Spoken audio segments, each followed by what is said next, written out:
नमस्कार.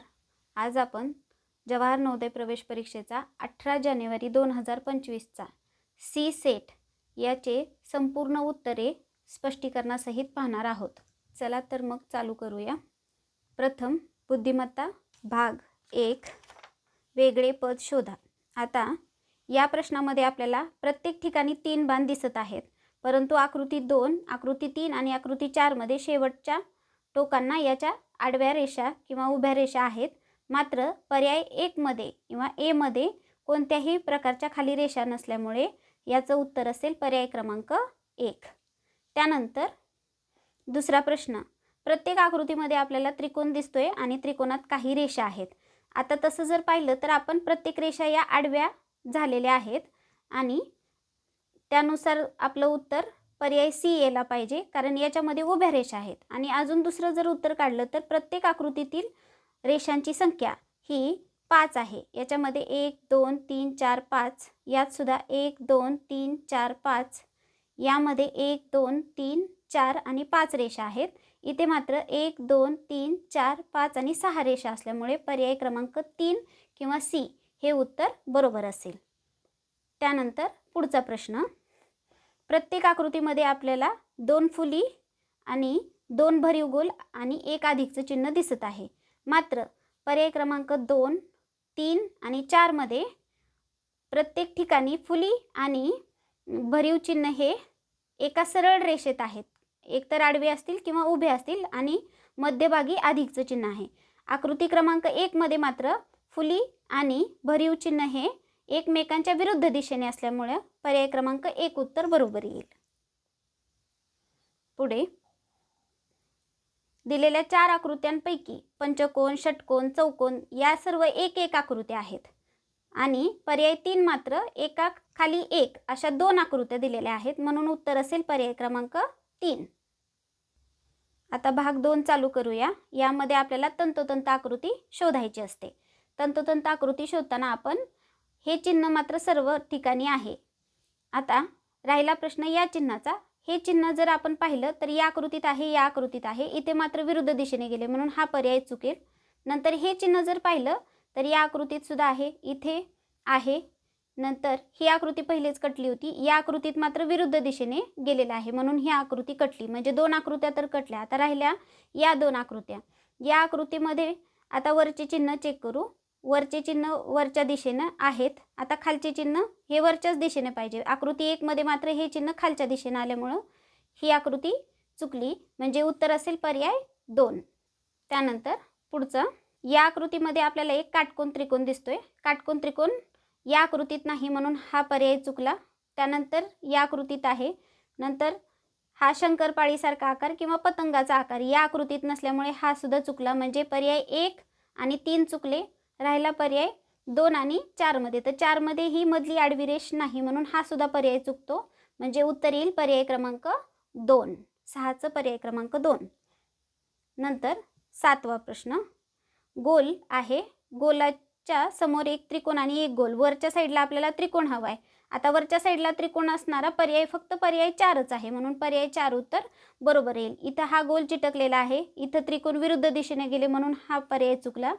इथे त्रिकोण वरच्या दिशेने गेलाय म्हणून हा पर्याय चुकला, म्हणून उत्तर येईल पर्याय क्रमांक 4. त्यानंतर पुढचा प्रश्न पाहू, 8 नंबरचा.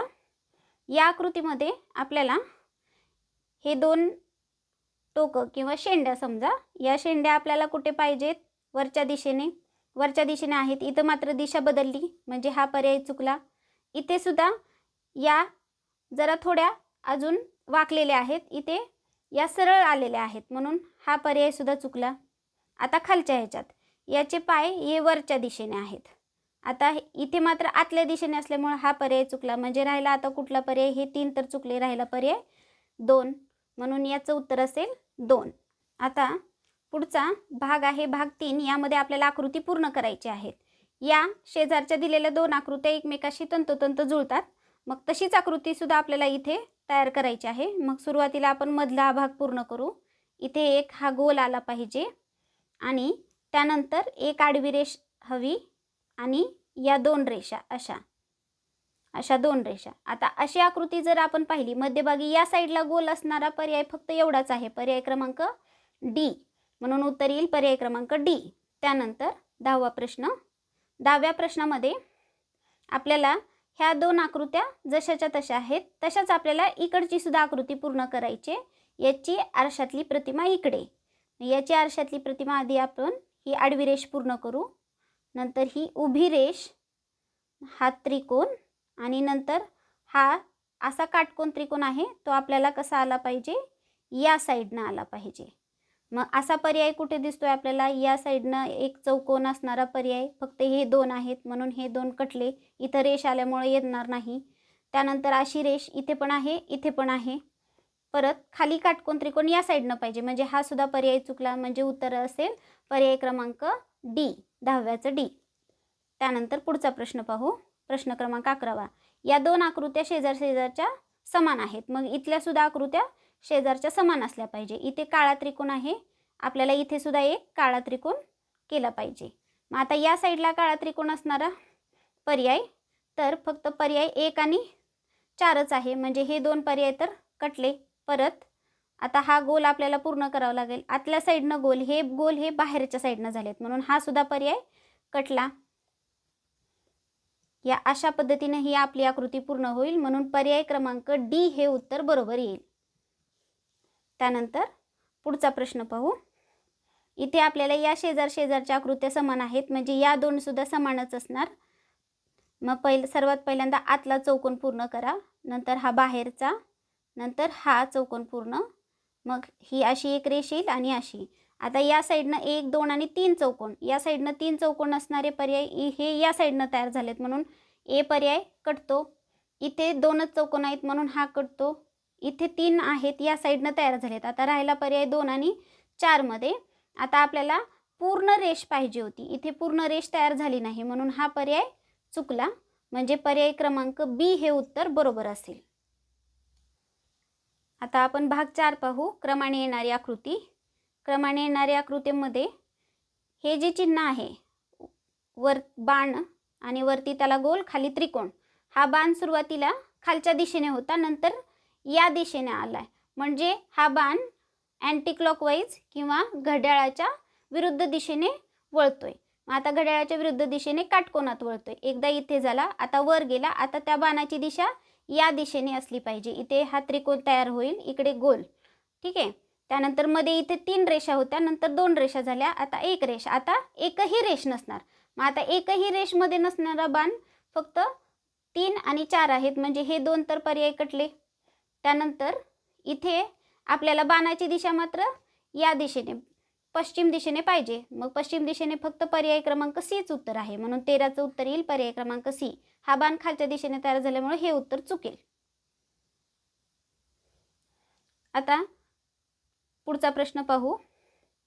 14 नंबरच्या प्रश्नामध्ये अधिकचं चिन्ह हे सुरुवातीला आपण याला 1, 2, 3, 4 असे कप्पे करूया. पहिल्या आकृतीत 1 नंबरला होतं, नंतर 2 नंबरला गेलं, 3ला. आता चौथ्या कप्प्यात असलं पाहिजे. चौथ्या कप्प्यात अधिक असणारा पर्याय फक्त पर्याय 3च आहे, म्हणून याचं उत्तर येईल पर्याय क्रमांक 3 किंवा सी. त्यानंतर पुढचा 15वा प्रश्न पाहूया. 15व्या प्रश्नामध्ये फुलीचं चिन्ह हे गेले खाली, नंतर 2 नंबरला वर गेले. परत आता ते कुठे येईल तर वरती येणार. सर्वात वरती असलं पाहिजे. सर्वात वरती फुलीचं चिन्ह या 2 ठिकाणी आहे, म्हणजे हे 2 पर्याय तर कटले. त्यानंतर आपण गुणिलेचं चिन्ह पाहूया. गुणिलेचं चिन्ह पहिल्या आकृतीत इथे होतं, नंतर दुसऱ्या आकृतीत हे समोर आलेलं आहे आणि हे खाली गेलेलं आहे, म्हणजे हे चिन्ह अशा दिशेने फिरतायत. पहिलं चिन्ह हे शेवटला जाते, बाकीचे चिन्ह असेच वर सरकत आहेत. इथे बघा, फुली खाली आली, नंतर हे गोल वरती गेलं, त्याच्याबरोबर वरती बरोबरचं चिन्ह, नंतर फुली. आता काय होईल मग, हे बरोबर चिन्ह कुठे असेल, एकदम खाली, नंतर फुली त्याच्या वर गुणिलेचं चिन्ह वर सरकणार, त्याच्यावरती फुली येणार आणि त्याच्यानंतर हे गोल येणार. म्हणजे सुरुवातीला गोल, नंतर फुली, गुणिले आणि बरोबर, म्हणजे पर्याय क्रमांक डी हे उत्तर बरोबर असेल. आता पुढचा प्रश्न पाहूया 16 नंबरचा. याच्यामध्ये आपल्याला 1, 2, 3, 4 आणि 5 रेषा आहेत. नंतर 1, 2, 3, 4 रेषा, 1 2 3 रेषा. आता आपल्याला किती? फक्त 2च रेषा पाहिजेत. 2 रेषा असणारे पर्याय फक्त पर्याय क्रमांक 2 आहे. इथे 3 रेषा आहेत, इथे 1 2 3 4 5 रेषा आहेत, इथे 1 2 3 4 आहेत म्हणून नाही येणार. पर्याय क्रमांक बी हे उत्तर करेक्ट असेल 16चं. पुढचा भाग आहे समसंबंध. आता बघा, या आकृतीचा या आकृतीशी जो संबंध असतो तोच संबंध तिसऱ्या आकृतीचा चौथ्या आकृतीशी असतो. पहिल्याचा दुसऱ्याशी जो संबंध तोच संबंध तिसऱ्याचा चौथ्याशी लावायचं. आता इथे त्रिकोण, गोल आणि चौकोन होतं, तर नंतर 2 नंबरच्या आकृतीमध्ये काय झालं? त्रिकोण सर्वात मध्ये, म्हणजे 1 नंबरची आकृती सर्वात मध्ये. मग इथं पण आपण 1 नंबरची आकृती सर्वात मध्ये घालूया. त्यानंतर 2 नंबरची आकृती मध्यभागी आली. मग इथं पण 2 नंबरची आकृती कोण आहे? त्रिकोण. मग इथं त्रिकोण मध्यभागी येणार. त्यानंतर 3 नंबरची आकृती सर्वात बाहेर. मग 3 नंबरची आकृती सर्वात बाहेर, हे गोल सर्वात बाहेर आलं पाहिजे. म्हणजे आपला क्रम कसा असेल? गोल, त्यानंतर त्रिकोण आणि त्यानंतर आतमध्ये चौकोन. मग असा पर्याय कुठे आहे? बाहेर गोल असणारे पर्याय फक्त बी आणि डी आहेत. हे 2 तर कटले. मग नंतर 2 नंबरला त्रिकोण, इथे चौकोन आल्यामुळे हाही कटला. म्हणजे उत्तर असेल पर्याय क्रमांक बी. त्यानंतर पुढचा प्रश्न पाहू. आता ही आकृती आपण जर घड्याळाच्या दिशेने फिरवली आणि 90 अंशात जर फिरवली तर अशी आकृती मिळते आपल्याला. मग ही पण आकृती आपण घड्याळाच्या दिशेने फिरवायची. 90 अंशात जर फिरवली तर तिचं हा जो त्रिकोण आहे तो या कोपऱ्यात यायला पाहिजे असा, आणि हे डब्ल्यूचं चिन्ह वरती आलं पाहिजे. आता या कोपऱ्यात त्रिकोण असणारा फक्त एवढाच पर्याय आहे म्हणून उत्तर येईल पर्याय क्रमांक सी. नंतर पुढचा प्रश्न 19 नंबरचा. हे 2 चिन्ह या आकृतीमध्ये फक्त वरचं चिन्ह खाली आले, खालचं चिन्ह वर गेलं. इथं सुद्धा वरचं चिन्ह खाली आलं, खालचं चिन्ह वर. मग इथं पण तेच करू आपण.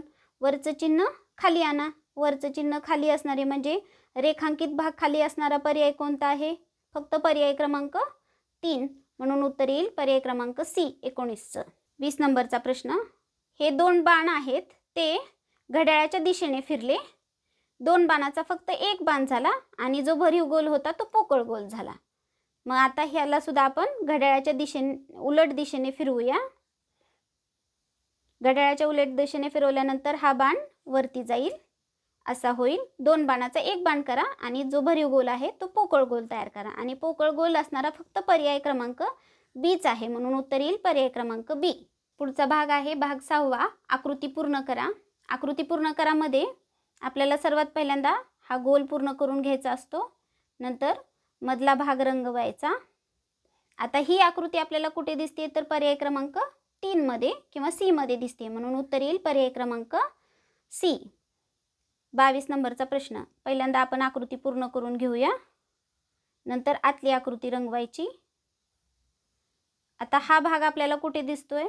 तर उत्तर आकृती ए मध्ये आपल्याला तो दिसतोय म्हणून याचं उत्तर असेल पर्याय क्रमांक ए.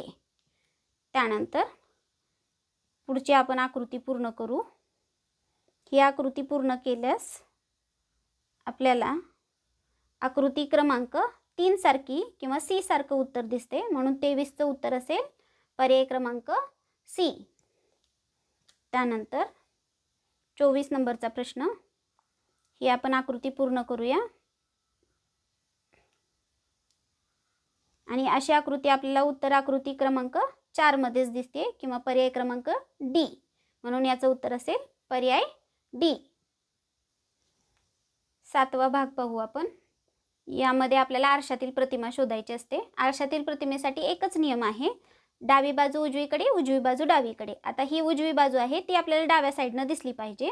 डाव्या साईडनं सर्व आकृतीमध्ये आहे. फक्त आता हा खाली आहे, इथे हा वर गेला म्हणून हा पर्याय चुकला. त्यानंतर इथे ही बाजू डाव्या साईडला आहे ती उजव्या साईडला आली पाहिजे, बाहेरच्या बाजूनेच पाहिजे. आता इथे मधल्या बाजूने असल्यामुळे हा पर्याय चुकला. इथे मधल्या बाजूने गोल आले म्हणून ते चुकलं. आता राहिले पर्याय 1 आणि 3. आता हे जे आहे चिन्ह चौकट आणि त्याला खाली गोल, हे आहे आकृतीच्या डाव्या बाजूला, ते आपल्याला उजव्या बाजूला पाहिजे. पर्याय ए मध्ये मात्र हे आहे त्याच बाजूला आहे म्हणून हे पर्याय ए चुकला. पर्याय 3 मध्ये मात्र ते बरोबर उजव्या बाजूला गेले म्हणून पर्याय क्रमांक सी उत्तर असेल याचं. 25चं उत्तर सी. त्यानंतर 26 नंबरचा प्रश्न पाहू. 26 नंबरच्या प्रश्नामध्ये आपल्याला हे 2 त्रिकोण बघूया आपण पहिल्यांदा. हे 2 त्रिकोण आहे याच अशाच स्थितीत दिसणार आहेत. मग अशा स्थितीमध्ये आपल्याला पर्याय 2 आणि 4 मध्ये दिसत आहेत. पर्याय 1 मध्ये उलटे झालेत म्हणून हे चुकलं. याच्यात पाण्यातली प्रतिमा तयार झाली. इथे छोटी साईज झाली म्हणून हा चुकला. त्यानंतर आता ही उजवी बाजू, आकृतीची ही उजवी बाजू आपल्याला डाव्या साईडनं पाहिजे. डाव्या साईडनं असलेला पर्याय फक्त 4 आहे. इथे या आकृतीमध्ये मात्र ही बाजू वर गेली म्हणून हा पर्याय चुकला. म्हणून उत्तर येईल पर्याय क्रमांक डी. त्यानंतर 27 नंबरचा प्रश्न पाहू. आता हे जे चिन्ह आहे हे आकृतीमध्ये आपल्याला डाव्या बाजूला दिसते, ते आपल्याला उजव्या बाजूला पाहिजे. उजव्या बाजूला पर्याय क्रमांक 1 मध्ये आहे, 2 मध्ये सुद्धा आहे, 3 मध्ये आहे, 4 मध्ये नाही म्हणून हा पर्याय चुकला. आता ही आकृती जशीच्या तशीच दिसणार आहे. मग जशीच्या तशी इथे तर नाही, इथे आकृती चेंज झाली. हे समभुज त्रिकोणासारखे दिसत आहेत, इथे नाहीत, काटकोन त्रिकोण आहेत म्हणून हा पर्याय चुकला. इथे एक मोठा एक छोटा आहे म्हणून हा पर्याय चुकला. 4 नंबरचा पर्याय तर पहिले चुकला होता म्हणजे ह्याचं उत्तर असेल पर्याय क्रमांक 3 किंवा सी. आता पुढचा प्रश्न पाहू 28 नंबरचा. हे टीचं जे चिन्ह आहे हे आकृतीत डाव्या बाजूला आहे, आपल्याला उजव्या बाजूला पाहिजे. आता इथे मध्ये आल्यामुळं हा पर्याय चुकला. इथे आहे त्याच बाजूला आहे पर्याय 4 मध्ये म्हणून पर्याय डी चुकला. आता राहिला ए आणि सी.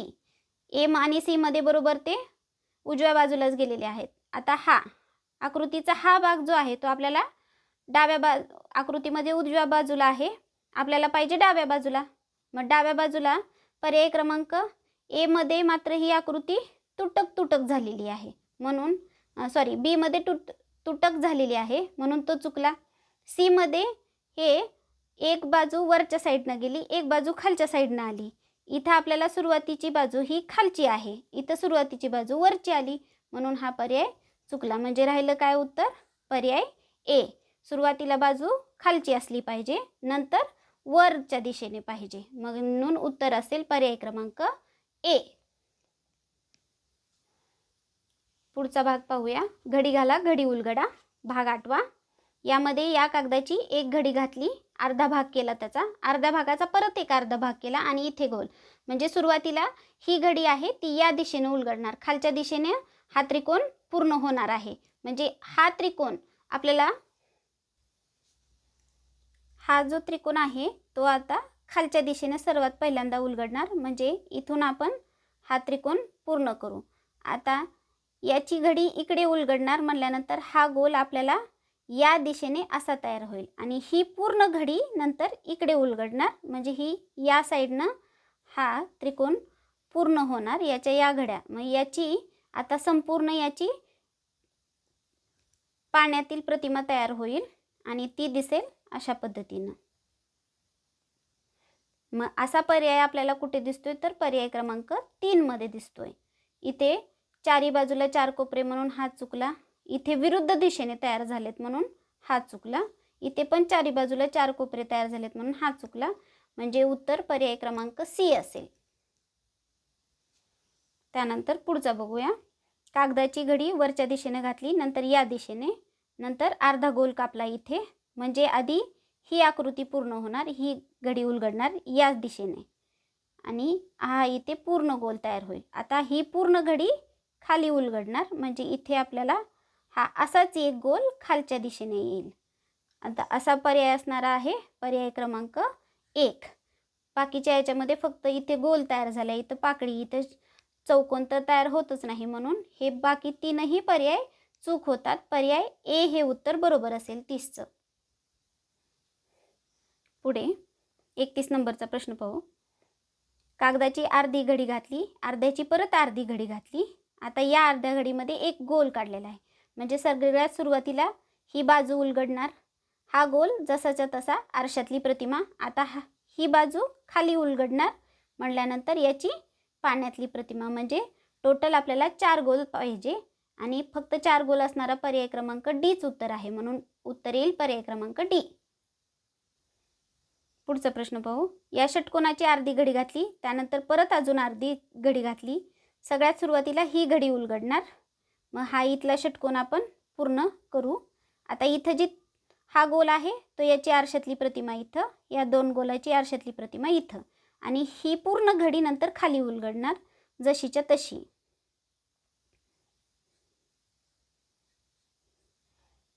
हे 4 गोल. आता यांची पाण्यातली प्रतिमा तयार होणार. म्हणजे आपल्याला या मधल्या 2 लाईनमध्ये 4 गोल असलेले पाहिजेत. आता मधल्या लाईनमध्ये 4 गोल असणारा पर्याय फक्त बी आहे, म्हणून उत्तर येईल पर्याय बी. आता आपण 9वा भाग पाहूया. तुकडे जोडा. याच्यामध्ये 1 2 3 4 तुकडे आहेत. आता दिलेल्या उत्तराकृत्यांमध्ये इथे 3च तुकडे असल्यामुळे हा पर्याय चुकला. इथे आहेत 1 2 3 4 5, इथे 5 तुकडे असल्यामुळे हा चुकला. आपल्याला 4च तुकडे हवे आहेत. 1 2 3 4, 1 2 3 4 5, इथेही सुद्धा 5 तुकडे आहेत म्हणून हा चुकला. म्हणजे उत्तर असेल पर्याय क्रमांक सी. हा तुकडा बसेल इथे, एक नंतर हा इथे बसेल, त्यानंतर हे 2 त्रिकोण या साईडला बसतील, म्हणून उत्तर येईल पर्याय क्रमांक 3. त्यानंतर 34 नंबरचा प्रश्न. 1 2 3 4 तुकडे आहेत. आता आपल्याला पर्याय 1 मध्ये जर पाहिलं, हा चौकोन दिसतोय, त्यानंतर हा अर्धा गोल सुद्धा पण पूर्ण नाही, आणि हा जर पाहिलं तर हे याला जॉईन होत नाही, म्हणजे असा चौकोन काही तयार होत नाही, आणि नंतर हा पण होत नाही, म्हणून हा पर्याय चुकला. त्यानंतर इथे 1 2 3 4 5 तुकडे आहेत. 1 2 3 4च तुकडे आहेत म्हणून हा चुकला. 1 2 3 4, इथे हा जो भाग आहे अर्धवर्तुळ इथे दिसतच नाही, म्हणून हा सुद्धा पर्याय चुकला. म्हणजे उत्तर असेल पर्याय 2. हा आयत इथे बसतो आहे, त्यानंतर हा जो चौकोनाचा भाग आहे अर्धा कापलेला तो इथे बसतोय, हे अर्धवर्तुळ इथे बसलं, आणि हा खालचा चौकोन हा इथे बसला, म्हणून उत्तर येईल पर्याय बी. त्यानंतर पुढचा प्रश्न. 1 2 3 तुकडे आहेत. इथे संपूर्ण 1 तुकडा तयार केला आहे, त्याच्यामुळे हे उत्तर चुकीचं असेल. इथे 1 आणि 2च तुकडे दिसत आहेत, म्हणून हे सुद्धा उत्तर चुकीचं असेल. 1 2 3 1 2 3, इथे 3 तुकडे आहेत. आता या 2 पर्यायात आपण टॅली करू. हे छोटा त्रिकोण होतो इथं, म्हणून हा पर्याय चुकेल. हा भाग इथं पूर्ण बसतच नाही, कारण हे 2 भाग जवळपास समान असल्यासारखे आहेत, म्हणून हा सुद्धा पर्याय चुकेल. पर्याय क्रमांक डी उत्तर बरोबर येईल 35चं. हा भाग इथे बसणार आहे, त्यानंतर हा भाग जसाचा तसा इथे बसेल, आणि खालचा त्रिकोण हा असेल, म्हणून पर्याय क्रमांक डी उत्तर बरोबर येईल 35चं. 36 नंबरचा प्रश्न पाहूया. 1 2 आणि 3 तुकडे आहेत. 1 2 3 1 2 3 1 2 3 1 2 3. आता पर्याय 2 मध्ये मात्र 2 तिन्ही त्रिकोण आहेत, म्हणून हा पर्याय चुकला. इथे सुद्धा 2 त्रिकोण दिलेत, म्हणून हा पर्याय चुकला. इथेही 2 3 त्रिकोण दिलेत, म्हणून हा सुद्धा पर्याय चुकला. म्हणजे उत्तर राहिलं पर्याय ए. हा त्रिकोण इथे बसेल, त्यानंतर हा तुकडा या साईडला बसेल, आणि 1 नंबरचा तुकडा इथे बसेल. अशा पद्धतीनं 36 नंबरचं उत्तर असेल पर्याय क्रमांक ए. पुढचा 10वा भाग पाहूया. 10व्या भागामध्ये आपल्याला लपलेली आकृती शोधायची असते. आता ही आकृती बाणासारखी आकृती आपल्याला इथे पण दिसते, इथे पण दिसते, इथेही दिसते, पण इथे एकच रेषा आहे म्हणून हा पर्याय चुकला. इथे खाली बाणाच्या 2 रेषा आहेत पण वरचं बाणाचं टोक नाही, म्हणून हा चुकला. इथे बाणाच्या दोन्ही रेषा आहेत पण खूप अंतराने आहेत, जवळजवळ नाहीत. याच्या रेषा दोन्ही जवळ आहेत, म्हणून हा पर्याय चुकला. आता ही लपलेली आकृती आपल्याला या आकृतीमध्ये शोधायला किंवा पाहायला मिळते, म्हणून उत्तर असेल पर्याय ए. 37चं ए. आता 38. ही आकृती आपल्याला हा असा भाग पहिल्यांदा कोणासारखा भाग पाहिला तर कोणासारखा भाग आपल्याला कुठे दिसतोय? इथे एक दिसतोय. हा घेतला, इथे घेतला, आडवा असा हा पंचकोनासारखा भाग, तर ही आकृती आपल्याला पर्याय क्रमांक 3 मध्ये पाहायला मिळेल. इथे नाही, कारण इथे कोण होत नाही. हा भाग आहे पण कोणासारखा आकार येत नाही, म्हणून येणार नाही, इथेही नाही मिळत. पर्याय 3 उत्तर मात्र किंवा सी हे उत्तर करेक्ट असेल. आता हा शंकूचा आकार. शंकूचा आकार इथे खाली कोण आहे, वरचा गोल नाही, म्हणून हे चुकलं. इथेही नाही, इथेही नाही. इथे पाहायला समजतं इथे आहे पण छोटा आहे, त्यामुळे हा आपण भाग घेऊ शकत नाही. आपल्याला एवढ्याच आकाराचा पाहिजे असतो, म्हणून पर्याय क्रमांक 3 उत्तर बरोबर असेल किंवा सी. सी हे उत्तर करेक्ट आहे. त्यानंतर ही आकृती, ही अशा टाईपची आकृती आपल्याला इथे दिसते आहे पर्याय क्रमांक 3 मध्ये. म्हणून याचं उत्तर असेल पर्याय 3 40चं. पुढचा भाग आहे गणिताचा. गणिताचं पहिलं उदाहरण आहे, भागाकाराच्या एका प्रश्नात जर भाजक 51, भागाकार 16 आणि बाकी 27 आहेत तर भाज्य आहे. आता यासाठी एक सूत्र आहे, भाज्य बरोबर भाजक गुणिले भागाकार अधिक बाकी. या सूत्रानुसार आपण हे सोडवूया. मी हे सूत्र लिहिलेलं आहे. या सूत्रानुसार आपण हे उदाहरण सोडवू. भाजक आहे 51, भागाकार आहे 16 आणि बाकी आहे 27. आता 51 गुणिले 16 करूया. 16 1 16ला 6, हातचा आला 1, 16 85 आणि 1 81. याचं उत्तर आलं 816 अधिक 27 करूया. 7 आणि 6 13ला 3, हातचा आला 1, 2 आणि 2 4 आणि 8.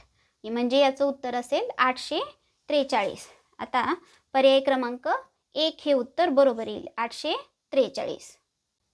42 नंबरचा प्रश्न आहे, पुढीलपैकी कोणती संख्या नेहमी प्रत्येक मूळ संख्येचा अवयव असते? आता आपल्याला माहिती आहे मूळ संख्येचे अवयव फक्त 1 आणि तीच संख्या एवढेच अवयव असतात. मग जर प्रत्येक मूळ संख्येचा अवयव म्हटलं तर एक ही संख्याच त्या मूळ संख्येचा अवयव असणार. म्हणून उत्तर येईल पर्याय क्रमांक ए. आता पुढचा प्रश्न पाहूया 43 नंबरचा. 1.1, 1.01, 1.001, 0.001, 0.01, 11.01 आणि 111.1001 ची बेरीज किती? तर आता आपल्याला या सर्वांची बेरीज करावी लागेल. तर मी पहिल्यांदा या सर्व संख्या मांडून घेते आणि आपण नंतर बेरीज करूया. 1.1, 1.001, 1.001, नंतर 0.01, त्यानंतर 11.01 आणि 111.1001. आता आपल्याला या सर्वांची बेरीज करायची आहे. हे सर्व अंक आपल्याला पहिल्यांदा एकत्र करावे लागतील आणि या सर्वांची बेरीज करायची. इथे येईल 1, इथे सुद्धा असेल 1, 1 आणि 1 2 आणि 1 3, 1 आणि 1 2, 0.1 1 1 1 म्हणजे झाले 5. नंतर 1 अधिक 1 2 आणि हे 125.231 हे उत्तर असेल आणि ते उत्तर आहे पर्याय क्रमांक 3, 125.231. 44 नंबरचा प्रश्न पाहूया. 4, 2, 0 आणि 7 या सर्व अंकापासून तयार होणाऱ्या मोठ्यात मोठी आणि लहानात लहान संख्येतील तफावत म्हणजे काय? तर फरक काढायचा असतो. मग आपण यापासून मोठ्यात मोठी संख्या, तर मोठ्यात मोठी संख्या बनवताना नियम एकच, सर्व अंक उतरत्या क्रमाने. 7 4 2 0 ही झाली मोठ्यात मोठी, वजा लहानात लहान 2 0 4 7. आता करा वजा बाकी. 10 मधनं 7 गेले 3, हातचा परत. 12 मधनं 5 गेले 7, हातचा परत. 4 मधनं 1 गेलं 3, 7 मधनं 2 गेले 5. म्हणजे उत्तर असेल 5373. पर्याय क्रमांक 3 हे उत्तर बरोबर असेल किंवा सी 44चं.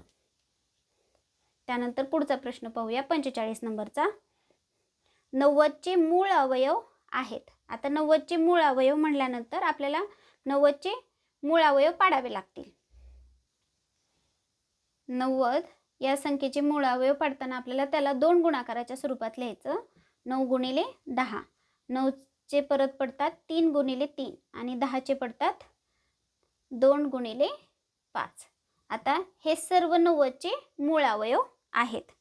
तर आता मूळ अवयव लिहिताना मग आपल्याला काय करायला लागतं? 3 2 वेळेस. आता हे मूळ अवयव आपण आपल्या उत्तरपत्रिकेत कुठे आहेत ते पाहूया.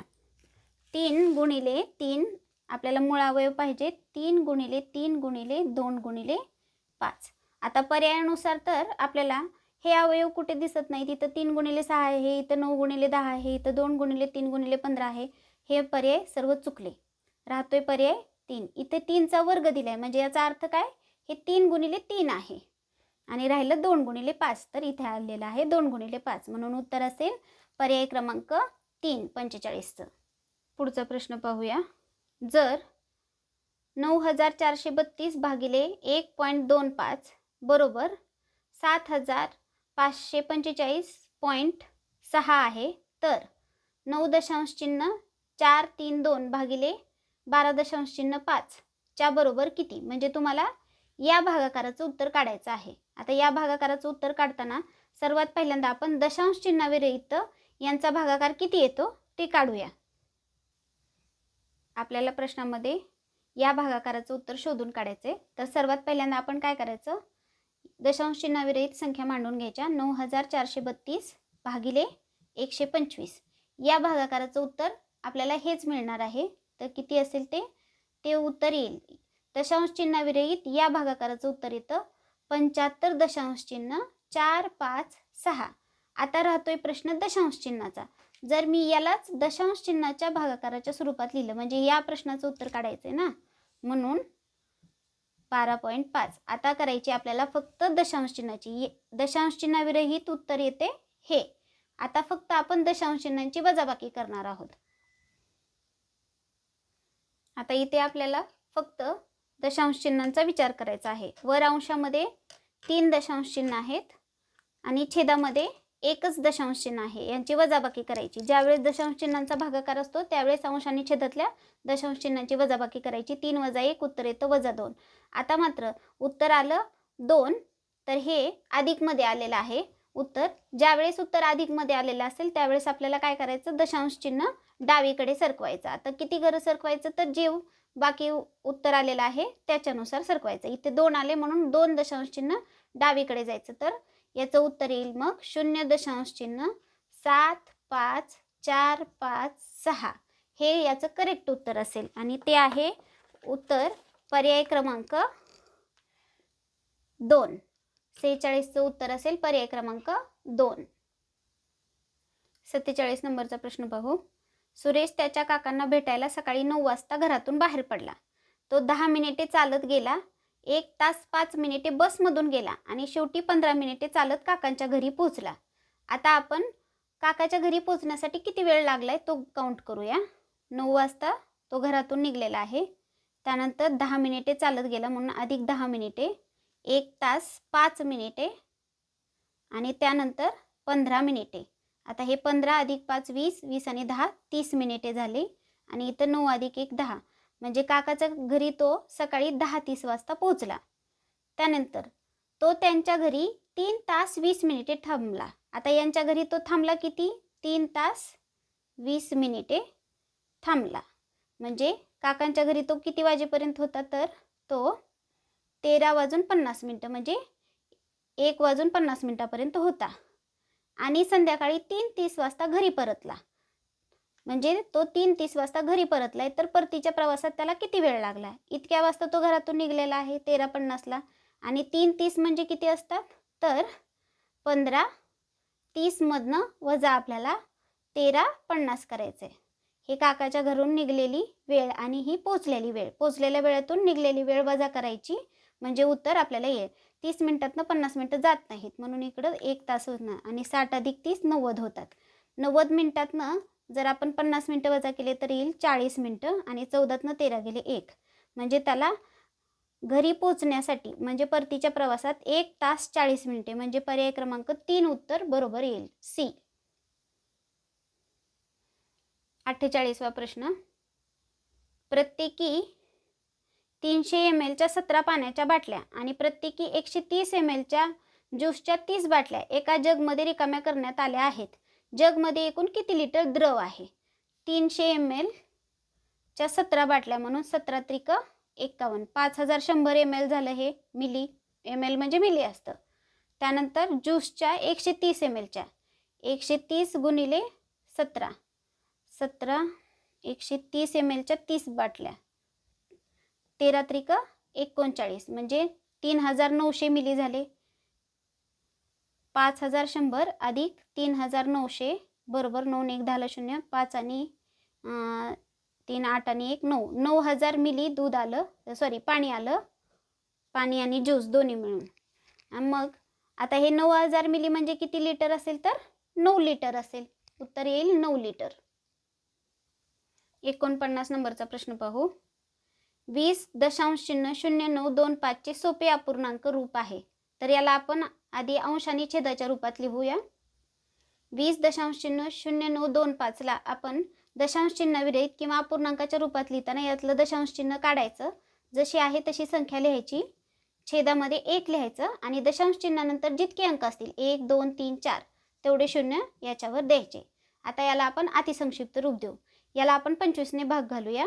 खाली 25 ने भाग घातला तर 25 चौक 100, उरलेले 2 शून्य इथे.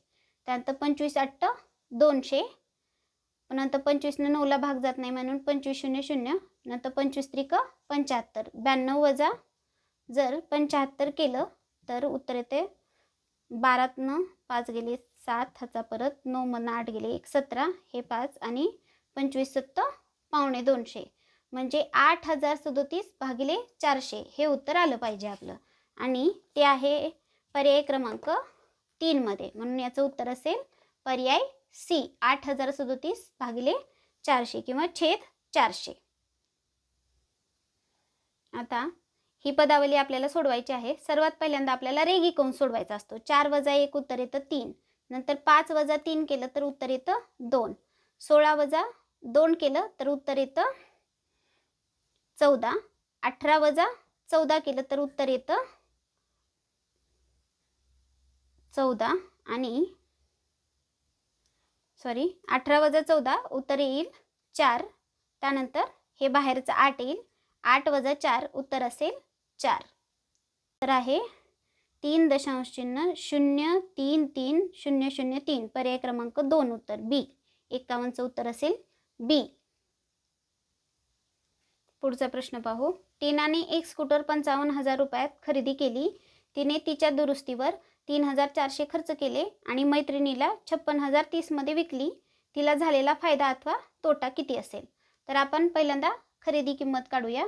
खरेदी किंमत असेल आपली 55,000 रुपये अधिक तिनं 3,400 केलेला खर्च, यांची बेरीज जर केली तर उत्तर येते 58,400 ही असेल खरेदी. आणि विक्री आहे आपली 56,030. तर खरेदीपेक्षा विक्री कमी आहे म्हणजे तोटा झालेला आहे. मग तोटा काढण्यासाठी 58,400 वजा 56,030 करायचं. उत्तर येईल 7, ह्याचा परत 4 मधनं 1 गेले 3, 8 मधनं 6 गेले 2, 2,370. 2,370 रुपये तोटा झालेला असेल. पुढचा प्रश्न पाहू. 53 नंबरचा. एका चौरसाकार बागेची बाजू 50 मीटर आहे.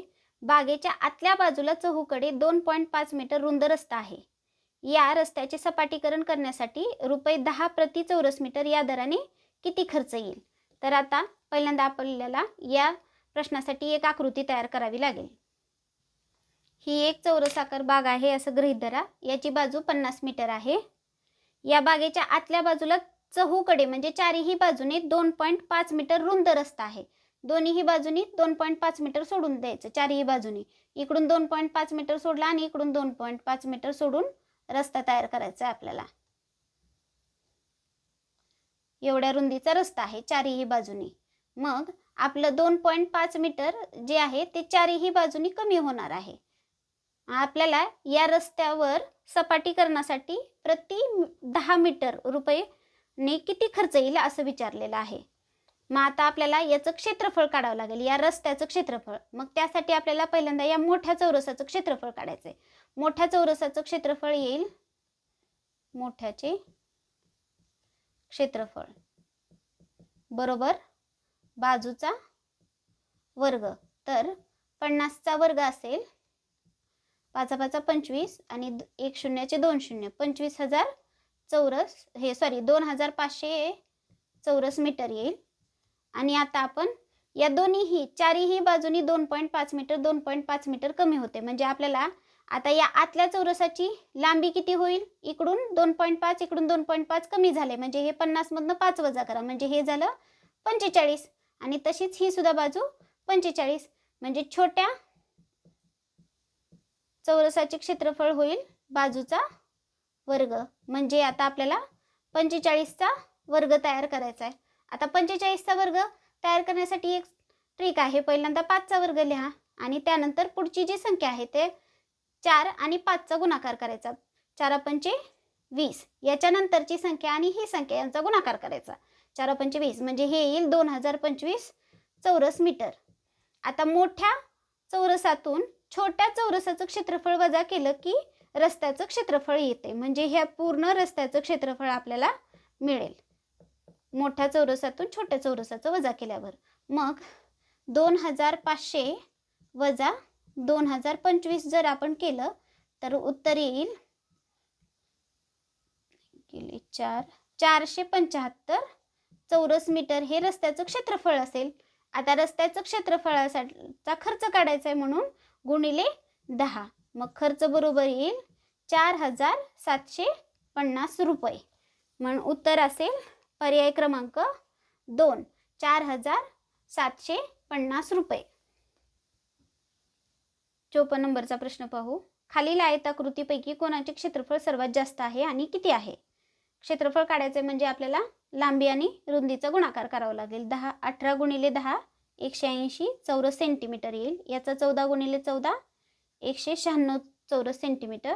आता 12 गुणिले 16 12 सख 72 ला 2 हात आले 7. 12 1 12 आणि 7 19 192 चौरस सेंटीमीटर.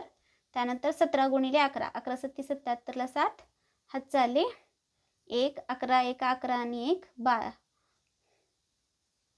हात चाले 7 11 1 11 आणि 7 आलं 18 187 चौरस सेंटीमीटर येईल. मग सर्वात जास्त क्षेत्रफळ हे चौकोन बीचं असेल म्हणून उत्तर असेल पर्याय क्रमांक 2 चौकोन बी 196. पुढचा प्रश्न आहे 55 नंबरचा. 5/22 अधिक 7/22 वजा 3/22 अधिक 9/22 वजा 1/22. आता सर्वांचे छेद समान असल्यामुळे आपल्याला आहे तशी आपण बेरीज करू शकतो. सर्वात पहिल्यांदा आपण बेरीज करू. 12/22 वजा 3/22 अधिक 9/22 वजा 1/22. आता सर्वात पहिल्यांदा वजाबाकी करा. 12 वजा 3 9/22 अधिक पुढचं जसंच्या तसं 9/22 वजा 1/22 9 अधिक 9 18/22 आलं वजा 1/22 बरोबर उत्तर असेल 17/22 जे आहे पर्याय क्रमांक 2 17/22. पुढचा प्रश्न आहे 33/40 मधून काय वजा केल्यावर 11/40 मिळेल. आता हा प्रश्न आपण सोडून बघूया. 33/40 मधून काय वजा x आपण वजा करू. बरोबर उत्तर आपल्याला पाहिजे 11/40. आता याची किंमत आपल्याला काढायची आहे म्हणून आपण काय करायचं ह्या x ला पलीकडे घेऊन जायचं. 33/40 वजा 11/40 बरोबर चिन्हाच्या इकडे आल्यानंतर हे वजा 11/40 होणार बरोबर x येईल. 33 वजा 11 येईल उत्तर 22/40 बरोबर x ची किंमत असेल. मग आपल्याला 22/40 हा पर्याय शोधायचा आहे पण पर्यायात 22/40 तर नाही 11/40 आहे पण 11/40 येत नाही. मात्र 11/20 आहे. मग याला जर आपण 2 नी गुणलं तर उत्तर येते 22/40 म्हणजे हा याचा सममूल्य अपूर्णांक आहे म्हणून उत्तर असेल पर्याय क्रमांक ए 11/20 उत्तर येईल. पुढचा प्रश्न पाहूया 57 नंबरचा. एक दुकानदार 1 रुपयाच्या 5 चॉकलेट्स विकत घेतो आणि 1 रुपयाच्या 4 या दराने विकतो. एकूण 125 रुपयाचा फायदा करून घेण्यासाठी तो किती चॉकलेट्स विकतो. आता सर्वात पहिल्यांदा आपण खरेदी किंमत काढायची आहे. खरेदी किंमत आहे त्याची 1 रुपयाला तो 5 चॉकलेट खरेदी करतो. इकडे मी रुपये लिहिते इकडे चॉकलेट लिहिते. 1 रुपयाला 5 चॉकलेट म्हणजे 1 चॉकलेट त्याला किती रुपयाला पडेल तर उत्तर असेल 1/5 म्हणजेच 0.20 म्हणजे त्याला 20 पैशाला 1 चॉकलेट मिळते. त्याची खरेदी किंमत आहे 20 पैसे. आता आपण विक्री किंमत काढूया. विक्री किंमत आहे इकडे रुपये आणि इकडे चॉकलेट. 1 रुपयाला तो 4 चॉकलेट विकतोय. मग 1 चॉकलेट तो किती रुपयाला विकेल? तर यांचा तिरका गुणाकार करायचा. मग 4 1/4 म्हणजे तो 0.25 रुपये म्हणजेच 25 पैशाला 1 चॉकलेट विकतोय. खरेदी करताना 20 पैसे, त्याची खरेदी किंमत आहे 20 पैसे, विक्री किंमत आहे 25 पैसे. म्हणजे त्याचा नफा किती आहे? तर 25 वजा 20 बरोबर 5 पैसे नफा आहे. मग आता त्याला एकूण नफा जो आहे तो एकूण नफा मिळालेला आहे 125 रुपये. म्हणजेच किती पैसे होतात? 125 रुपयाचे पैसे झाले 12,500 पैसे. त्याला आपण 5 पैशांनी भागूया. म्हणजे किती चॉकलेट्स विकावे लागतील? भागिले 5 जर केलं तर 5 दोन्ही 10. त्यानंतर बाकी उरेल 2, 5 5 25 आणि राहिलेले 2 शून्य जसेच्या तसे. म्हणजे त्याला एकूण 2,500 चॉकलेट्स खरेदी करावे लागतील. आणि हे उत्तर आहे पर्याय क्रमांक 4 मध्ये. 2,500 चॉकलेट्स खरेदी करावे लागतील किंवा विकावे लागतील. तो किती चॉकलेट विकतो असं विचारले तर 2,500 चॉकलेट्स विकावे लागतील 125 रुपये नफा हवा असल्यास. कारण त्याचा एका चॉकलेटचा नफा होता फक्त 5 पैसे. मग त्याचा नफा आहे 125 रुपये. मग तो किती? त्याचे पैसे काढा. 125 रुपयांचे पैसे होतात 12,500 भागिले त्याला 5 पैशाचा नफा करा. एकूण चॉकलेट मिळतील 2,500. पुढचा प्रश्न आहे पी, क्यू, आर आणि एस यांनी सोडवलेल्या प्रश्नांची संख्या स्तंभालेखाच्या माध्यमातून दाखवण्यात आलेली आहे. स्तंभालेखाच्या आधारे हे शोधा की क्यू आणि आरने मिळून सोडवलेल्या प्रश्नांची संख्या पी आणि एस यांनी सोडवलेल्या एकूण प्रश्नांपेक्षा किती जास्त आहे.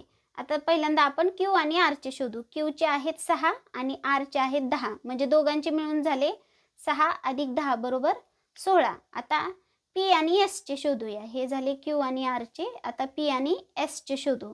पीचे आहेत 4 आणि एसचे आहेत 8. 8 आणि 4 झाले 8 अधिक 4 झाले 12. आता हे 16 आहेत, हे 12 आहेत. म्हणजे कितीने जास्त आहेत क्यू आणि आरचे?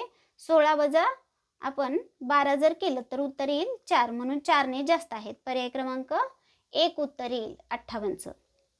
त्यानंतर 59 नंबरचा प्रश्न. घड्याळात संध्याकाळचे 6 वाजताना तास व मिनिट काट्यामधील कोण?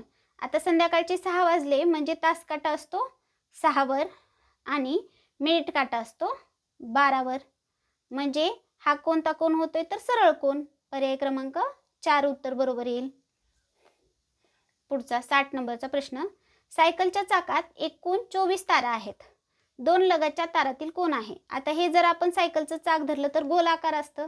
यात एकूण 24 तारा आणि संपूर्ण गोलाचा कोण असतो 360 अंशाचा.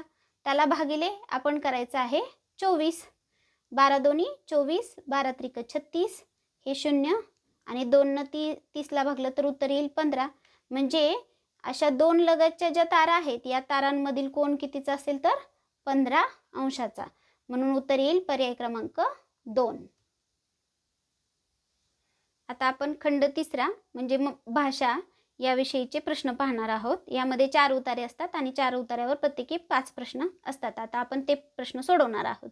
पहिला उतारा आहे सोनेरी गरुड हा त्याच्या सोनेरी पंखामुळे सहज ओळखता येतो. वयस्क गरुड पक्षीमध्ये मादी ही नर पक्षीसारखीच दिसते, फक्त तिचा आकार मोठा असतो. या दिमागदार पक्षाचे उत्तरी गोलार्धाच्या मोकळ्या जागेत वास्तव्य असते. तो झाडावर किंवा कडेकपारीवर घरटी बांधतो, त्यामुळे त्याला हालचालीवर लक्ष ठेवण्यासाठी मोठा अवकाश मिळतो. सोनेरी गरुड भरारी मारण्यात दक्ष असतो. त्याचा व्यापक पंख विस्तार आणि वातावरणातील वर येणारी उष्ण हवा त्याला दीर्घकाळ उडत राहण्यास मदतरूप ठरते. त्याला उडत राहताना पाहणे अत्यंत मनोरम असते. खालून वर येणारी हवा त्याच्यासाठी अत्यंत महत्त्वाची असते, कारण ती सोनेरी गरुडाला पंख न फडफडता उंचच उंच उडण्यास मदत करते. हा होता उतारा. आता त्यावरचे प्रश्न पाहूया. सोनेरी गरुड बहुवंशी डॅश डॅश आढळतो. पहिला उत्तर आहे कमी वारा आणि उष्ण हवा असलेल्या परिसरात, इमारती असलेल्या परिसरात, दक्षिणी गोलार्धात का उत्तरी गोलार्धात. तर याचं उत्तर आपल्याला दुसऱ्या पॅरेग्राफमध्ये पाहायला मिळेल. या दिमागदार पक्ष्याचे उत्तरी गोलार्धाच्या मोकळ्या जागेत वास्तव्य असते. म्हणजे सोनेरी गरुड कुठे सापडतो तर उत्तरी गोलार्धात. म्हणून उत्तर असेल पर्याय क्रमांक 4. 61चं उत्तर येईल पर्याय क्रमांक 4. त्यानंतर मादी गरुड पक्षी डॅश यावरून ओळखता येतो. आता मादी गरुड पक्षीचं आपल्याला वर्णन, मादी गरुड पक्षीचं वर्णन हे आपल्याला वरच्या या पॅराग्राफमध्ये पाहायला मिळेल. सोनेरी गरुड हा त्याच्या सोनेरी पंखामुळे सहज ओळखता येतो.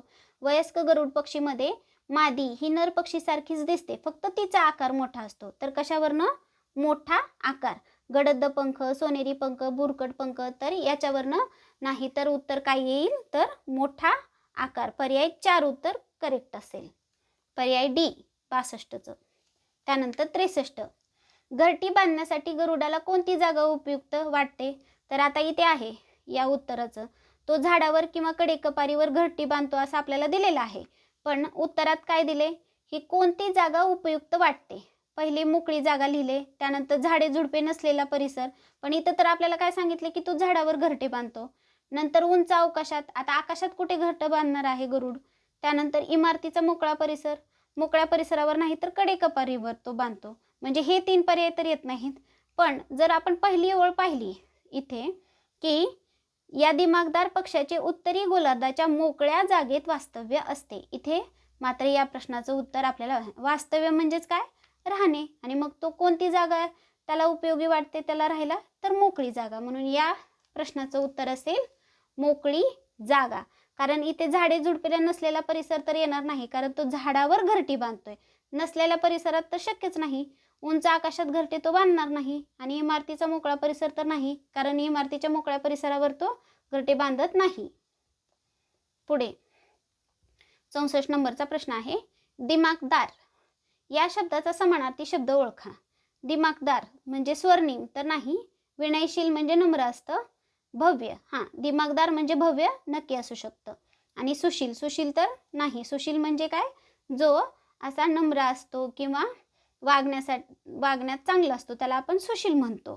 पण इथे त्याचा अर्थ भव्य किंवा दिमागदार, याच्यासाठी भव्य हा शब्द योग्य ठरेल. म्हणून याचं उत्तर असेल पर्याय सी. त्यानंतर पुढीलपैकी मोठा या शब्दाचा विरुद्धार्थी नसलेला शब्द शोधा. विरुद्धार्थी नसलेला म्हटले बरं का, म्हणजे मोठाचा समानार्थी शब्द शोधायचा आहे. विरुद्धार्थी, मोठ्याच्या विरुद्धार्थी लहान आहे. व्यापक नाही येणार. व्यापक म्हणजेच काय? मोठा. म्हणून उत्तर असेल पर्याय 2 किंवा बी. पुढचा उतारा आपण पाहूया. सर्व प्रकारचे कोळी जाळं विणतात. या जाळ्यामुळे कोळ्याला 3 प्रकारे मदत मिळते. हे जाळं अंडीचे जतन करण्यास, धोक्याच्या वेळी लपण्यास आणि खाद्य झडपण्यात मदतरूप ठरतं. साधारणपणे कोळी हा गडद, मातकट, भुरकट किंवा काळ्या रंगाचा असतो. तर त्याचं जाळं हे फिकट पांढऱ्या रंगाचं किंवा गढूळ असतं.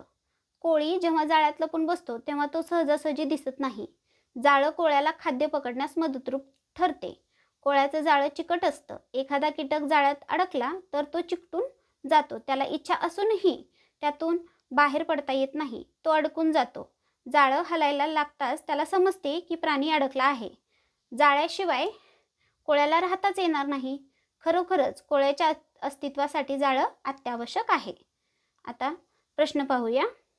सदर परिच्छेदाचा मुख्य विषय. आता इथं जो मुख्य विषय चाललाय ते कशाविषयी चाललाय तर कोळ्याच्या जाळ्याविषयी. तर आपल्याला पहिलाच पर्याय तो दिलाय की कोळ्याच्या जाळ्याचं महत्त्व. तर पहिलंच उत्तर बरोबर येईल. कोळ्याच्या किड्याचे महत्त्व नाही. त्यानंतर अंडी देण्याचं महत्त्व तर बिलकुलच नाही. कोळ्याचा स्वभाव याच्याविषयी हा उतारा नाहीये. म्हणून उत्तर असेल पर्याय क्रमांक ए. त्यानंतर 67 नंबरचा प्रश्न पाहूया. कोळ्याच्या जाळ्याच्या संदर्भात कोणते विधान चुकीचे आहे? ते अंडी जतन करते. तर हो आहे, ते अंडी जतन करतात. इथं आपल्याला उतारा क्रमांक 2 मध्ये आहे. हे जाळं अंडीचं जतन करण्यास, धोक्याच्या वेळी लपण्यास आणि खाद्य झडपण्यास मदतरूप ठरतं. त्याच्यामुळे हे उत्तर बरोबर असेल. त्यानंतर मग ते खाद्य पकडण्यास मदत करते. तर हो, कोळ्याचं जाळं त्याला खाद्य पकडण्यास मदत करते. ते पाण्याचा शोध घेते. आता कोळ्याचं जाळं कधी पाण्याचा शोध घेतं का? तर नाही. म्हणून चुकीचं विधान कोणतं असेल तर पर्याय सी, ते पाण्याचा शोध घेते. अडकला या शब्दाचा समानार्थी शब्द शोधा. 68 नंबरचा प्रश्न आहे. अडकला या शब्दाचा समानार्थी शब्द शोधा. तर अडकला म्हणजेच काय, तर चिटकला. इथे आपल्याला कोळ्याचं जाळं चिकट असतं. एखादा कीटक जाळ्यात अडकला. अडकला म्हणजेच काय, तर कोळ्याच्या त्या जाळ्यामध्ये चिटकून बसलास. म्हणून उत्तर येईल पर्याय क्रमांक ए. त्यानंतर जाळ्यात काही अडकले आहे हे कोळ्याला कसे समजते? तो ऐकतो, त्याला वास येतो, तो अनुभवतो का तो चव घेतो? तर तो अनुभवतो. त्याला इथे आहे हे जाळं हलायला लागताच त्याला समजते की प्राणी अडकला आहे. या ओळीमध्ये त्याचं उत्तर आहे की त्याला समजतं. समजतंच म्हणजेच काय, तो अनुभवतो. परिच्छेदाच्या शेवटी आलेल्या अस्तित्व या शब्दाचा अन्वयार्थ म्हणजे काय, तर त्याचा अर्थ काय? तर शेवटी जे वाक्य आले, जाळ्याशिवाय कोळ्याला राहताच येणार नाही. खरोखरच कोळ्याच्या अस्तित्वासाठी जाळं आवश्यक आहे. अस्तित्व, आपलं अस्तित्व म्हणजे काय, तर आपलं जगणं असतं. म्हणून उत्तर येईल पर्याय क्रमांक 1, जगणे. लपणे, पकडणे किंवा संरक्षण नाही.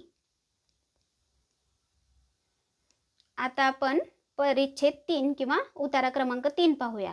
रोबोट एक विशिष्ट प्रकारचे यंत्र असून तो संगणकाकडून मिळणाऱ्या सूचनांना अनुसरून चालतो आणि काम करतो. यंत्र असल्यामुळे ना तो चुकतो ना थकतो. तो कधी तक्रारही करत नाही. आपल्याकडे चोहीकडे रोबोट आहेत. काही रोबोट वस्तू तयार करण्यासाठी वापरले जातात. उदाहरणार्थ रोबोट मोटार कार तयार करण्यास मदतरूप ठरू शकतात. काही रोबोटांचा वापर धोक्याच्या ठिकाणावर संशोधन करण्यासाठी केला जातो, जसे ज्वालामुखी. काही रोबोट घरातील साफसफाई करण्यास मदत करू शकतात. काही रोबोट शब्दांनाही ओळखू शकतात. ते टेलिफोन कॉलला उत्तर देण्यास मदत करू शकतात. काही रोबोट माणसांसारखे दिसतात. बहुअंशी रोबोट यंत्रासारखेच दिसतात. आता पहिला प्रश्न आहे 71 नंबरचा. थकणे या शब्दाचा समानार्थी शब्द कोणता? तर थकणे म्हणजेच काय, तर दमणे. याचं उत्तर असेल पर्याय क्रमांक 2. त्यानंतर 72 नंबरचा. रोबोट चुका करीत नाहीत कारण याचं उत्तर आलेलं आहे इथे. नमस्कार, मी ज्योती देशमुख. मी 1ली पासून ते 5वी पर्यंत नवोदय आणि स्कॉलरशिपच्या स्पर्धा परीक्षांची तयारी करून घेते. आजच्या स्पर्धेच्या युगामध्ये मुलांना स्पर्धा परीक्षांना तोंड देण्यासाठी त्यांच्या स्पर्धा परीक्षेची पहिली पायरी म्हणजे नवोदय आणि स्कॉलरशिप, जी इयत्ता 5वी मध्ये घेतली जाते. अशा स्पर्धा परीक्षांची तयारी ही लहानपणापासूनच म्हणजे सुरुवातीपासून पहिलीपासूनच असायला हवी, जेणेकरून मुलांना ऐन 5वीतच जर तुम्ही स्पर्धा परीक्षेला बसवलं तर त्यांना त्या परीक्षेची भीती वाटते किंवा त्यांना अशा स्पर्धा परीक्षांची तयारी पहिलीपासूनच जर आपण केली तर त्यांना हे सर्व सोयीस्कर जातं. म्हणूनच मी 1लीपासून ते 5वी पर्यंतच्या सर्व मुलांना नवोदय आणि स्कॉलरशिपची तयारी पहिलीपासूनच घेते. मग जर तुमचा पाल्य तुम्हाला स्पर्धा परीक्षेच्या युगात टिकावा असे वाटत असेल तर तुम्ही ज्योती देशमुख ऑनलाईन क्लासेस या क्लासेसला जॉईन करू शकता. आमचे क्लासेस हे 1ली ते 5वी पासून चालतात. 1लीपासून आम्ही त्यांची नवोदय आणि स्कॉलरशिपची तयारी करून घेतो. त्यांना विविध स्पर्धा परीक्षासुद्धा द्यायला लावतो, जेणेकरून त्यांना नंतर 5वीमधल्या नवोदय आणि स्कॉलरशिप या परीक्षेसाठी भीती वाटत नाही आणि त्यामुळे ते अतिशय सहजरित्या या स्पर्धा परीक्षेसाठी तयार होतात. आणि एकदा का त्यांचा पाया पक्का झाला की ते पुढील स्पर्धा परीक्षेसाठी सुद्धा अतिशय सहजतेने सामोरे जातात. मग जर तुम्हाला तुमच्या पाल्यासाठी काही ऑनलाईन क्लासेस हवे असतील तर ज्योती देशमुख ऑनलाईन क्लासेसला तुम्ही अवश्य भेट द्या. 1ली ते 5वीचे ऑनलाईन क्लासेस घेतले जातात. यामध्ये तुम्ही जर आमच्याकडे 1लीपासून ते 5वीपर्यंत ॲडमिशन घेतलं तर त्यासाठी फी आहे फक्त 10,000 रुपये. 1ली ते 5वी 10,000 रुपये. तसंच 2री ते 5वी जरी ॲडमिशन घेतलं तरी 10,000 रुपये आहे. 3री ते 5वी घेतलं तरीसुद्धा 10,000 रुपयेच आहे आणि 4थी ते 5वी घेतलं तरीसुद्धा 10,000 रुपये फी आहे आणि 5वीला घेतलं तरीसुद्धा 10,000 रुपये फी आहे. जर तुम्ही 1लीपासूनच सुरुवात केली तर तुम्हाला या स्पर्धा परीक्षा सोप्या जातात. तुमचा पक्का बेस तयार होतो. तुमच्या मुलाची भीती नाहीशी होते. ज्या विद्यार्थ्यांना क्लासला ॲडमिशन घ्यायचे असेल त्यांनी हा व्हॉट्सअप नंबरवर तुम्ही मेसेज करू शकता आणि क्लासबद्दल अधिक माहिती घेऊ शकता. आपल्याला परिच्छेद 1 मध्ये चाललेला आहे. यंत्र असल्यामुळे ना तो चुकतो ना थकतो, म्हणून उत्तर असेल ते यंत्र आहेत म्हणून. रोबोट चुका करीत नाहीत कारण ते यंत्र आहेत. ते संगणकाकडून मिळणाऱ्या सूचनांचे अनुकरण करतात पण त्याच्यामुळे काही ते चुका करीत नाही असं नाही, तर ते यंत्र आहेत म्हणून चुका करत नाहीत. त्यानंतर पुढे उतार्याप्रमाणे पुढील कोणत्या उपक्रमात रोबोटच्या वापराचा उल्लेख नाही? घराची साफसफाई करणे तर आहे, उतार्यात आहे घराच्या साफसफाईसाठी की काही रोबोट उदाहरणार्थ वस्तू तयार करण्यासाठी वापरतात. रोबोट मोटार कार तयार करण्यास मदतरूप ठरू शकतात. काही रोबोटांचा वापर धोक्याच्या ठिकाणावर केला जातो आहे. घराची साफसफाई आहे. त्यानंतर टेलिफोनच्या कॉलला उत्तर देणे आहे. इथे मोटार कार तयार करणे वरती दिलेला आहे. रोबोटांचा वापर मोटार कार तयार करण्यास आणि मुलांना शिकवणे मात्र नाही, म्हणून उत्तर असेल पर्याय क्रमांक 4 डी, मुलांना शिकवणे. पुढं 74 नंबरचा प्रश्न आहे. धोकादायक शब्दाचा विरुद्धार्थी शब्द ओळखा. धोकादायक म्हणजे काय, त्याचा विरुद्धार्थी सांगायचं आहे. सुरक्षित. धोकादायक म्हणजेच असुरक्षित आणि त्याच्या विरुद्धार्थी असेल सुरक्षित, म्हणून उत्तर येईल पर्याय क्रमांक बी. रोबोटच्या संदर्भात केलेल्या विधानांपैकी चुकीचे विधान शोधा. बहुवंशी रोबोट यंत्रासारखे दिसतात तर इथे आहे बहुवंशी रोबोट यंत्रासारखे दिसतात, हे विधान बरोबर आहे. त्यानंतर रोबोट चुका करीत नाहीत हे सुद्धा विधान बरोबर आहे. रोबोट अत्यंत उपयोगी आहे हे सुद्धा विधान बरोबर आहे. आणि 4 नंबरचं विधान जे आहे बहुवंशी रोबोट माणसासारखे दिसतात तर नाही, इथे आहे की काही रोबोट माणसासारखे दिसतात, म्हणून उत्तर येईल पर्याय क्रमांक 4 75चं डी. त्यानंतर आपण पुढचा उतारा पाहूया. उतारा क्रमांक 4. पुस्तकं ही मानवी प्रयत्नातून साकार झालेली दीर्घकाळ अस्तित्वात राहणारी कृती आहे. इमारतीची पडझड होते, चित्र आणि शिल्प यांचा ऱ्हास होतो, मात्र पुस्तकं जिवंत राहतात. पुस्तकं महान विचारांना नष्ट होऊ देत नाहीत. असे विचार जे आजही तितकेच प्रस्तुत प्रासंगिक आहेत जितके ते लेखकाच्या मनातून लेखन काळात अवतरित झाले होते. असे विचार छापील पानातून संवाद साधतात. काळाचा फक्त इतका प्रभाव असतो की तो अयोग्य आणि अप्रस्तुत गोष्टींना चलनातून बाहेर टाकून देतो. साहित्यातही सुमार गोष्टी दीर्घकाळ टिकत नसतात. उत्तम पुस्तकांनी जीवनाच्या अनेक क्षेत्रात माणसांना मदत केली आहे. त्यामुळेच जगात उत्तम पुस्तकाचे जतन केले गेले आहे. प्रश्न क्रमांक 76 आहे. पुस्तकं ही मानवी प्रयत्नातून साकार झालेली सर्वात डॅश डॅश कृती आहे. काळजी घेणारी तर नाही, इथं आहे अस्तित्वात राहणारी. पुस्तकं ही मानवी प्रयत्नातून साकार झालेली दीर्घकाळ अस्तित्वात राहणारी कृती आहे असं उत्तरात दिलेलं आहे. मग आता काळजी घेणारी तर नाही, कालापव्यय करणारी पर्याय क्रमांक 3 तेही नाही, उपयोगी, त्यानंतर अनुचित पण येणार नाही, तर उत्तर असेल पर्याय क्रमांक 4 उपयोगी कृती आहे. त्यानंतर पुढचा प्रश्न आहे. कालप्रभावात पुस्तकं टिकून राहतात कारण त्यात लेखकाचे मन असते, त्यात महान विचार असतात, त्यात अप्रस्तुत सामग्री असते, त्यात मुद्रित सामग्री असते, तर उत्तर येईल पर्याय 2 त्यात महान विचार असतात. पुढचा प्रश्न आहे 78 नंबरचा.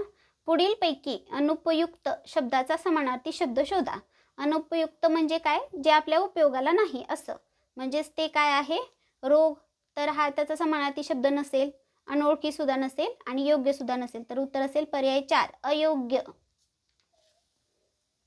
जगात उत्तम पुस्तकाचे जतन केले जाते कारण ते आम्हाला शिकवतात. पुस्तकं शिकवतात, परंतु त्याचं जतन का केलं जातं, तर त्याचं उत्तर या शेवटच्या ओळीत आहे. त्यामुळेच उत्तम पुस्तकांनी जीवनाच्या अनेक क्षेत्रात माणसांना मदत केली आहे, त्यामुळे जगात उत्तम पुस्तकाचे जतन केले आहे, तर उत्तर येईल पर्याय 2 जीवनाच्या अनेक क्षेत्रात मदत करतात म्हणून. परिच्छेदात पडझड हा शब्द कोणत्या अर्थाने वापरला गेला आहे, तर पडझड म्हणजे काय इथे दिलेले आहे पहा, इमारतींची पडझड होते. पडझड होते म्हणजे काय होते, तर इमारती ढासळतात, म्हणून उत्तर असेल पर्याय क्रमांक 1. अशा पद्धतीने तुम्हाला नवोदय प्रवेश परीक्षेचा आजचा 18 जानेवारीचा सी सेट तुम्हाला संपूर्ण स्पष्टीकरणासहित समजावून सांगितलेला आहे. तर तुम्ही सर्वांनी हा सेट चेक करा, आपापले उत्तरं चेक करा आणि तुम्हाला पुढच्या वाटचालीस शुभेच्छा. आणि जर हा व्हिडिओ आवडला असेल तर लाईक करा, शेअर करा आणि माझ्या चॅनलला सबस्क्राईब करा.